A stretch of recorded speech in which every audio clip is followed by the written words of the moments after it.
नमस्कार। जब भी कोई मामला देश में किसी महिला के साथ में और बच्ची के साथ में इस तरह का होता है, बार बार निर्भया का नाम लिया जाता है।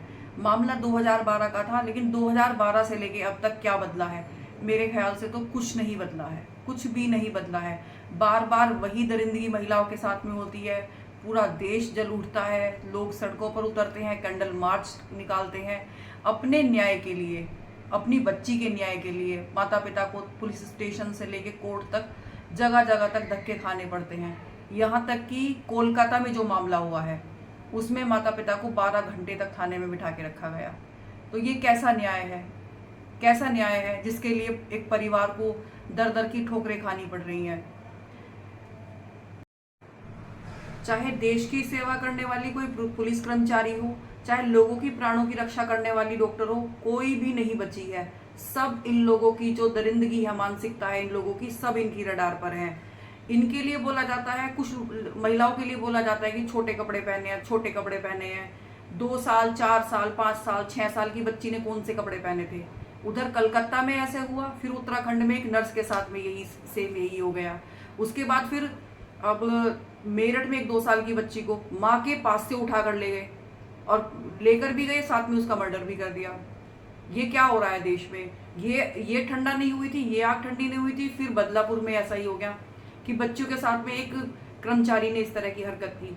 यहाँ पर नाम आ जाता है कई बार कि बच्चों के कपड़े, लड़कियों के कपड़े ऐसे होते हैं, अंग दिखाती हैं, ये दिखाती हैं। छोटी छोटी बच्चियां कौन से अंग प्रदर्शन करती हैं? ये बताइए जरा। चारों तरफ विरोध प्रदर्शन हो रहे हैं। जो छात्र हैं, छात्रों के प्रोटेस्ट को देखकर पुलिस भी घबरा गई है। तो क्या भारतीय न्याय संहिता की धारा 163 वहां पर लागू कर दी गई है? ये जो नारे लगते हैं ना देश में, बेटी बचाओ बेटी पढ़ाओ, ये नारे से मुझे तो बड़ी नफरत सी हो गई है। बेटी बचा भी रहे हैं माता पिता और पढ़ा भी रहे हैं, लेकिन पढ़ने के बाद क्या हो रहा है? बच्ची किसी भी फील्ड में जा रही है, किसी भी फील्ड में जा रही है। बच्चों के साथ में मतलब ये दुष्कर्म रुकने का नाम ही नहीं ले रहे हैं। चाहे वो हैदराबाद की डॉक्टर बेटी हो, उत्तराखंड का हो, हाथरस का हो, और अब ये कोलकाता का मामला हो। फिर छोटी छोटी बच्चियां जिनके कपड़ों के लिए ये कहा जाता है कि कपड़े छोटे पहने हैं, कपड़े छोटे पहने हैं। कोई भी बच्ची हो, कोई भी बच्ची बच नहीं रही है इसमें। लोगों की मानसिकता क्योंकि बीमार हो चुकी है, इसमें कपड़ों का कोई कसूर नहीं है। जब कोई एप्लीकेशन दी जाती है, एप्लीकेशन पर क्या कोई कार्रवाई नहीं होती? डॉक्टर से पहले, ये जो डॉक्टर, जो बच्ची जिसके साथ में दरिंदगी हुई है, इस बच्ची से पहले एक एप्लीकेशन दी थी एक डॉक्टर इंटर्न ने भी, कि हॉस्पिटल में लगातार शराब पी कर लोग घुस जाते हैं। कोई कार्रवाई नहीं हुई, कुछ नहीं सुना।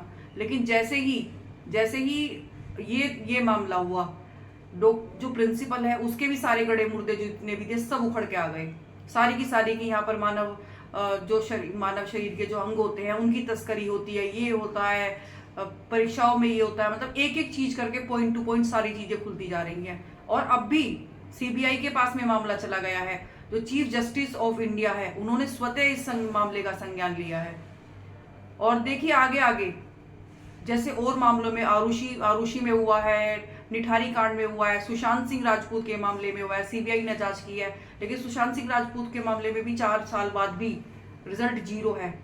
टैक्स पेयर के पैसों से जांच की जाती है। जनता को जानने का पूरा अधिकार है कि मामले में 14 जून 2020 को सुशांत सिंह का मामला आया था, जिसमें बार बार बोला गया था कि उन्होंने खुदकुशी की है। फिर उसमें अनगिनत लोगों का नाम जोड़ा गया कि ये खुदकुशी नहीं है, ये लोग भी इसमें सब शामिल थे। कहीं नेपोटिज्म, कहीं कहीं ड्रग्स को जोड़ा गया, बहुत सारी चीजें उसमें जोड़ी गई, लेकिन आज तक भी रिजल्ट 0 है। यही शायद इस मामले में होने वाला है। एक संजय राव ही इस मामले को करने वाला अकेला नहीं है, और भी बहुत सारे लोग इसमें शामिल हैं। क्योंकि जो सीमन जो मिला है वो 150 ग्राम सीमन मिला है, एक अकेला संजय राव इसमें शामिल नहीं है। ऐसे बहुत सारी कतार जुड़ने वाली है। और देखने से ये स्थिति, जो वर्चस्व जो है, कोई राजनीति इसमें की जा रही है, देखने से लग रहा है, साफ साफ दिखाई दे रहा है कि सुशांत सिंह 2 बनने वाला है ये मामला।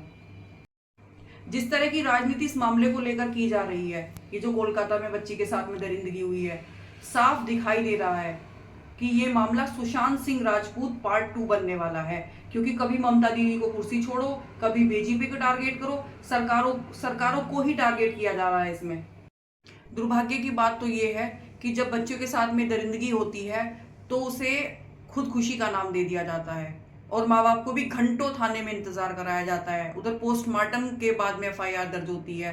पूरा प्रशासन शासन इसकी लीपापोती में लिप्त रहता है।